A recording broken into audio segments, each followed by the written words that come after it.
안녕하세요. 금리가 계속 올라서 이제 집안 내에 이제 가정 불화가 이제 계속 이제 커지는 것 같습니다. 대출 갚느라 부부 갈등이 커진다고 합니다. 뭐 결국에는 어느 한쪽의 잘못으로 뭐 책임을 전가하고 싶은 마음도 있을 겁니다. 생활비를 좀 더 줄이고 대출 원금을 빨리 갚자는 남편도 있고 뭐 지금도 이자 내기가 빠듯하다는 아내가 있답니다. 근데 결국은 어떻습니까? 사실 답이 없는 거죠. 직장인 김모 씨가 만으로 29세인데 뭐 남편하고 사이가 멀어진 게 대출 때문이랍니다. 뭐 1년 전에 결혼하면서 4억 원 집을 대출받아서 샀답니다. 처음에 이자가 2.8%였는데 이제 6% 적용되니까 이제 점점 이자 부담이 커진답니다. 처음에는 원리금으로 80만원 냈는데 지금 이제 120만원 내야 될 판이랍니다.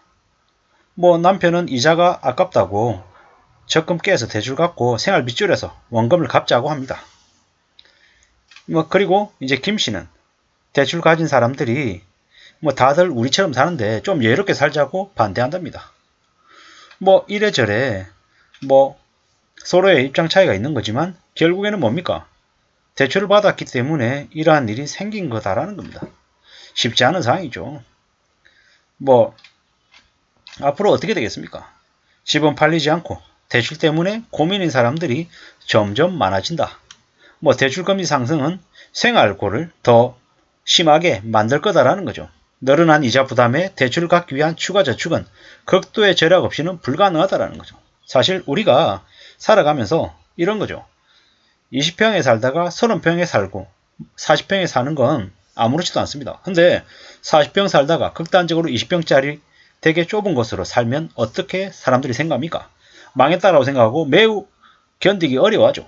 생활비 200만 원을 가지고 쓰다가 갑자기 100만 원으로 살려면 사라집니까? 안 된다라는 거죠. 쉽지 않다라는 거죠. 근데 이제 이자 부담이 커지니까 이자하고 원금하고 갚아야 될 돈이 갑작스럽게 불어나니까 어쩔 수 없이 저렇게 극단적인 절약을 강제로 해야 되는 상황에 내몰린다라는 거죠. 뭐 그러다 보니까는 뭐 최근에 뭐 이자 걱정 없이 살라고 4%대 고정금리 상품들이 있으니 활용해보라 이런 얘기도 있는데 결국에 저것 또한 혜택이 되는 사람이 있을 거고 안 되는 사람도 있을 거라는 거죠. 한동안 집을 안 사면 바보가 된다, 벼락거지가 된다 라는 말로 많은 사람들을 조롱하고 비웃었습니다. 그리고 20대, 30대 아주 사회생활을 시작한 지 얼마 안 된 사람들에게 집을 사서 시작하는 게 훨씬 돈이 된다라는 식으로 많이 꼬드겼습니다. 그러다 보니까는 3억씩, 4억씩, 5억씩 무리하게 빚을 내서 집을 산 사람들이 많습니다. 그리고 신혼부부들도 시작할 때 단칸방에서 아주 없이 시작하는 게 아니고 뭐 전세자금 대출의 금리가 낮으니까 전세자금 대출 받아가지고 3억짜리, 4억짜리, 5억짜리 전세에 들어가서 그럴싸하게 시작을 했다라는 거죠. 그게 결국에는 자기 돈이 아니고 남의 돈을 가지고 시작한 건데 너무 쉽고 너무 만만하게 생각한 거죠. 그러다 보니까는 금리 올라가지고 이자 부담이 커지니까 뭐 부부싸움하고 힘들어하고 난리가 난다라는 거죠. 힘들고 어려운 일이 생길수록 부부가 머리를 맞대고 좀 더 해결하기 위한 방안을 모색해야 되는데 입장이 다르고 생각이 다르면 어떻게 됩니까? 뭐 점점 서로서로 불신이 커지고 나중에는 남편 따로 아내 따로 뭐 각자의 삶을 사는 사이가 될지도 모른다라는 거죠. 빚이 얼마나 무서운 건지 좀 알았어야 되는데 너무 우습게 생각했다라는 거죠. 뭐 특례 보금자리론이 있답니다. 뭐 최장 50년 동안 고정된 금리로 원리금을 매달 상환하는 거랍니다. 물론 전부 다 할 수는 없는 거고요. 부부 합산 소득이 7천만 원 이하여야 하고 뭐 대출을 해주는 주택도 시가가 6억 이하였답니다. 이하였답니다. 대출 한도는 3억 6천이고요. 근데 이러한 허들이 없어졌답니다. 뭐 주택 가격은 9억 이하까지 가능하고 뭐 부부 합산 소득 요건도 없앴답니다. 뭐 그러면은 훨씬 더 좀 나아지긴 하겠죠. 근데 확실한 건 뭡니까? 이러한 것들을 한다라고 해서 뭐 대출 이자가 아니면 원리금이 뭐 근본적인 것들이 해결이 되는 건 아니라는 거죠. 뭐 물론 고정금리 4%로 대출 받는다라고 하면 뭐 시중금리 7%, 8%인 것보다는 낮기 때문에 괜찮을 수 있죠. 하지만 근본적인 건 뭐다? 근본적인 것은 감당 못할 빚을 갖고 있는 것 자체가 말이 안 된다라는 겁니다. 뭐 이제 감당 못할 빚, 말이 안 되는 빚을 가지고 있다면 하루라도 빨리 그 빚을 어떻게든 뜯어내기 위한 극단적인 방법을 동원해야 될지도 모른다라는 겁니다. 지금은 집값이 천정부지로 내려가는 시기이기 때문에 어떤 식으로든 참고 견뎌서 버텨야 된다. 함부로 팔아서는 안 된다. 이렇게 얘기를 하는 이들도 있고, 저처럼 지금이라도 어떤 식으로든 수단과 방법을 가리지 말고 하루빨리 팔아내야 된다라고 주장하는 사람도 있습니다. 어떤 사람들의 의견이 맞다, 틀리다라고 얘기하기는 어렵습니다. 각자 상황에 맞춰서 각자가 판단해야 될 일이기 때문입니다. 확실한 건 뭐다? 집값이 앞으로 최소 몇 년간, 4, 5년간은 계속해서 내려갈 가능성이 크다라는 겁니다. 금리 또한 마찬가지입니다.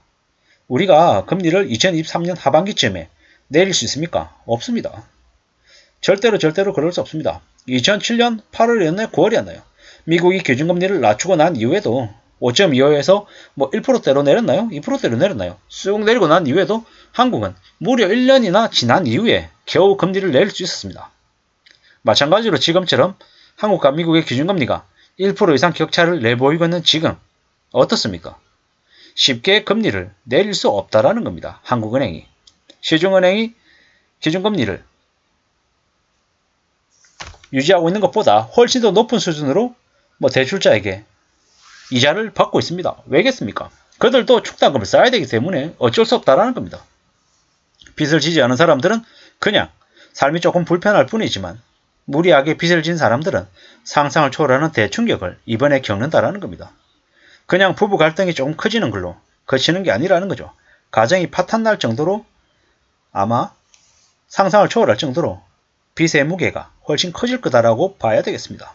2023년 되면 시중금리 10% 돌파합니다. 그러면 저 부부가 부부싸움 하는 걸로 끝나겠습니까? 아니죠.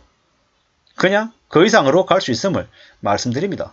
절대로 빚을 쉽게 생각해서는 안 되겠습니다. 감당할 수 있는 범위 안에서만 빚을 내고 그 빚을 최대한 빨리 갚겠다라고 각오하고 실천해야 되겠습니다.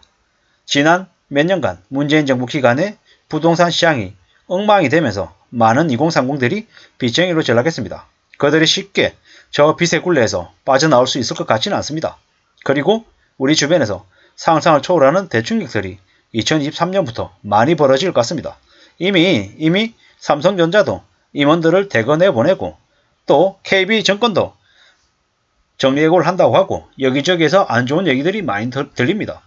이럴수록 더욱더 자기의 본업을, 생업을 잘 지키고 조금이라도 저축할 수 있는 분위기로, 상황으로 만들어 놔야 될 것 같습니다. 빚쟁이로 전락하면 그 빚쟁이에서 벗어나지 못한다는 걸 절대로 잊지 말아야 될 것 같습니다. 이상입니다.